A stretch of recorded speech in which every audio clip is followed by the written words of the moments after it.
And it's Bible reading time. Hebrews chapter 8. Now the point in what we're saying is this. We have such a high priest, one who is seated at the right hand of the throne of the majesty in heaven, a minister in the holy places, in the true tent that the Lord set up, not man. For every high priest is appointed to offer gifts and sacrifices. Thus it's necessary for this priest also to have something to offer.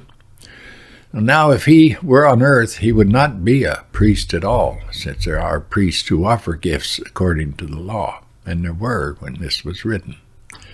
They serve a copy and shadow of the heavenly things. For when Moses was about to erect the tent, he was instructed by God, saying, "See that you make everything according to the pattern that was shown you on the mountain." But as it is, Christ has obtained a ministry that is as much more excellent than the old, as the covenant he mediates is better, much better, eternally better, since it is enacted on better promises. For if that first covenant had been faultless, there would have been no occasion to look for a second. For he finds fault with them when he says, "Behold, the days are coming, declares the Lord, when I will establish a new covenant with the house of Israel and with the house of Judah, not like the covenant that I made with their fathers on the day that I took them by the hand to bring them out of the land of Egypt, but for they did not continue in my covenant. They just didn't do it, and so I showed no concern for them, declares the Lord.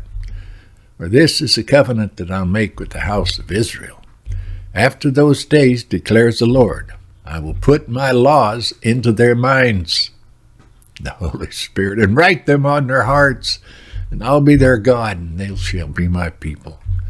They shall not teach each one his neighbor, and each one his brother, saying, Know the Lord, for they shall all know me, from the least of them to the greatest. For I will be merciful toward their iniquities, and I will remember their sins no more. That day will come. In speaking of a new covenant, he makes the first one obsolete.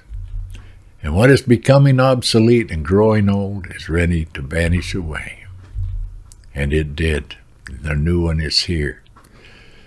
And we are its beneficiaries. God bless, Pilgrim. Go back and read this and read of Jesus, our great high priest, sitting at the right hand of God in glory. God bless, Pilgrim. I'll be back later with a devotion.